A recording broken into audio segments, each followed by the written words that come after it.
औरंगाबाद में नक्सलियों की बड़ी साजिश को नाकाम कर दिया गया। सुरक्षा बलों के ज्वाइंट ऑपरेशन में बंकर से भारी मात्रा में हथियार और विस्फोटक बरामद किए गए।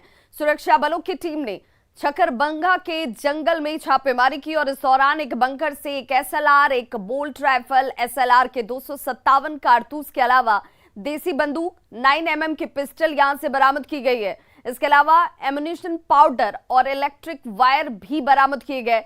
हथियार और विस्फोटक सुरक्षा बलों को निशाना बनाने के लिए रखे गए थे। एक्सक्लूसिव तस्वीरें आपके टीवी स्क्रीन पर, और इन दो तस्वीरों के जरिए आप अंदाजा लगा सकते हैं कि नक्सलियों की कितनी बड़ी साजिश थी जिसे वक्त रहते नाकाम कर दिया गया।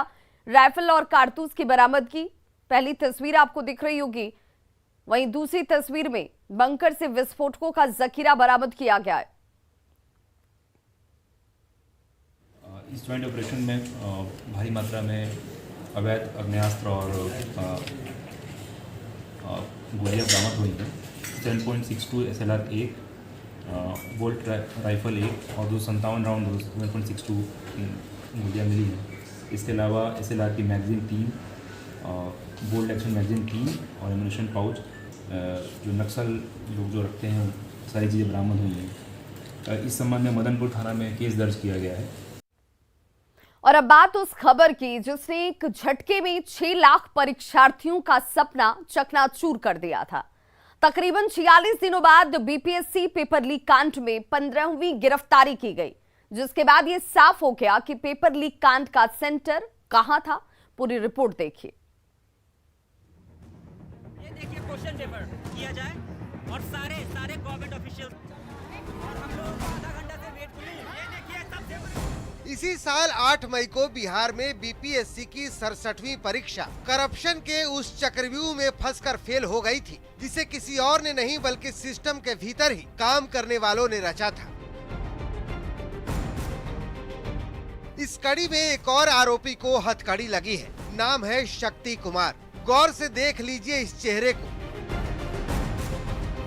जिसने बीपीएससी की परीक्षा फेल कराने में पूरी शक्ति लगा दी। ईओयू की टीम ने 37 साल के शक्ति कुमार को गिरफ्तार किया है। शक्ति कुमार बीपीएससी की 67वीं परीक्षा के दौरान गया के डेल्हा में स्थित राम शरण सिंह कॉलेज का सेंटर सुपरिटेंडेंट था। ईओयू की जांच और पूछताछ में पता चला है कि शक्ति कुमार ने डॉक्यूमेंट स्कैनर मोबाइल ऐप के जरिए सेट सी के पेपर को स्कैन किया था और उसे कपिल देव नाम के व्यक्ति को व्हाट्सएप किया था।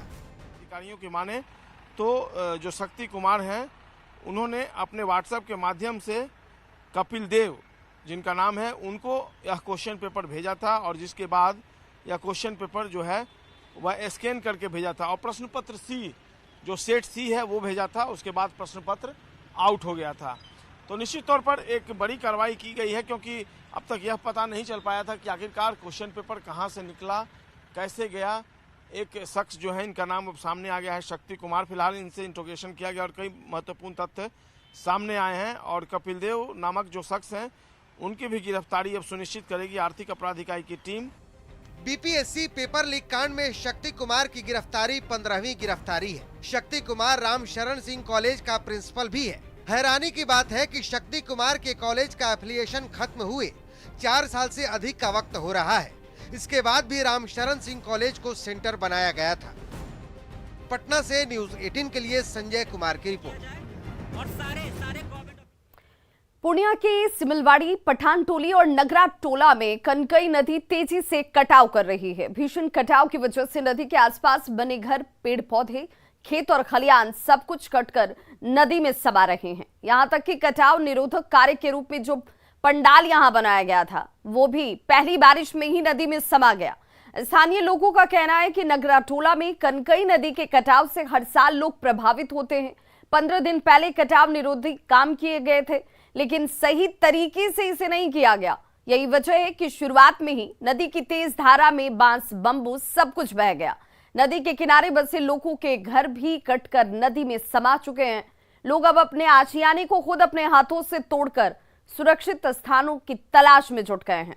वहीं जिला प्रशासन की माने तो जिले में 8 जगहों पर कटाव निरोधक काम किया जा रहा है।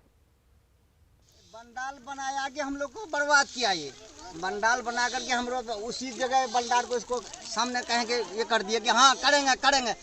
बना करके जो वो भागा, 2 रोज नहर आ गया। यहाँ हमारा घर था, ये घर 10 मिनट का अंतर में लगा के एकदम साफ गोली उड़ा दिया। एकदम घर गाज ब्रिज जितना था देखता है सब पड़ा हुआ है, कटा हुआ है, सब 10 रोज में खत्म हो गया। पिंडाल बनाया गया, एक भी बांस नहीं है, सारा पिंडाल भांस के चला गया। कब हुआ था यहाँ पर काम? कितना दिन पहले हुआ था? अभी तो 15 दिन नहीं हुआ है।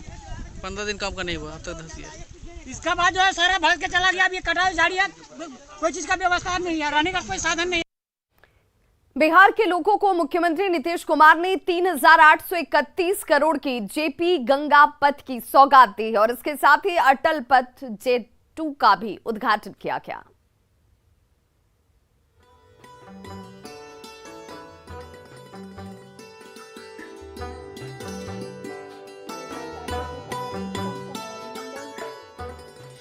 बिहार वासियों को जेपी गंगा पथ की सौगात।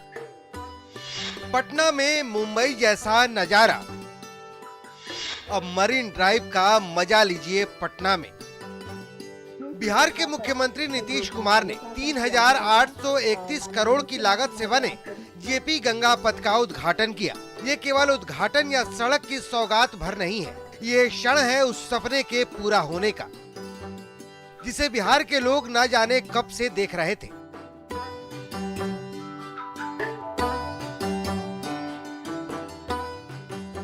वो तो बहुत अच्छा है और उधर से लोग आएंगे, किसी को नॉर्थ बिहार जाना है तो जेपी सेतु के माध्यम से जाएंगे, तो बहुत तरह की सुविधा लोगों को ये होने वाली है। जेपी गंगा पथ को मुंबई की तर्ज पर बनाया गया है। यहाँ वाहन चालकों को मुंबई के मरीन ड्राइव जैसा नजारा देखने को मिलेगा। इसके शुरू हो जाने के बाद गंगा की लहरों और खूबसूरत नजारों के बीच सफर करने का पटना वासियों का सपना पूरा हो जाएगा। दीघा से पीएमसीएच तक बनी सड़क की लंबाई 7.4 किलोमीटर है। इसमें 6.5 किलोमीटर में 13 मीटर ऊंचाई तक रोड का निर्माण बांध बनाकर किया गया है। साथ ही गंगा चैनल के हिस्से में बड़े पुलों का निर्माण करके जेपी गंगा पथ को तैयार किया गया है। और किस तरह से जो गांधी मैदान है वहां तक जाने में लोगों को सुविधा होगी। अभी तो आज जितना काम हो गया है वो तो बहुत अच्छा है। शुक्रवार को सीएम ने बिहार वासियों को सिर्फ जेपी गंगा पथ की सौगात ही नहीं दी, अटल पथ फेज 2 का भी उद्घाटन किया, जिसका निर्माण तकरीबन 70 करोड़ की लागत से हुआ है। इसके अलावा सीएम ने 23 करोड़ की लागत से बने मीठापुर फ्लाईओवर का लोकार्पण भी किया। इसके चालू होने का इंतजार पटना के लोग कई सालों से कर रहे थे। आप जानते हैं, और अटल पथ का निर्माण हुआ, उसका नामकरण हमने श्रद्धेय अटल बिहारी वाजपेयी जी के नामकरण पर अटल पथ किया। अब वो कितना दिन से ये ऐसे ही ऐसा रेल लाइन चल रहा था, उसमें कोई ट्रेवल करते थे, कुछ नहीं था। हमारा बहुत शुरू से इच्छा थी हमारी, और बाद में हम लोग लगे रहे और अंत में जो केंद्र सरकार के मंत्री है वो तैयार हुए और उसके बाद हम लोगों ने इसको जो शुरुआत कराया, आप जरा सा देख लीजिए। जेपी गंगा पथ के पहले फेज के शुरू होने और अटल पथ के दूसरे चरण की सड़क के चालू होने से पटना वासियों को जाम से तो मुक्ति मिलेगी ही, पटना से उत्तर बिहार की ओर आना जाना और भी आसान हो जाएगा। न्यूज़ 18 के लिए पटना से शैलेंद्र, रजनीश और विनीता मिश्रा की रिपोर्ट।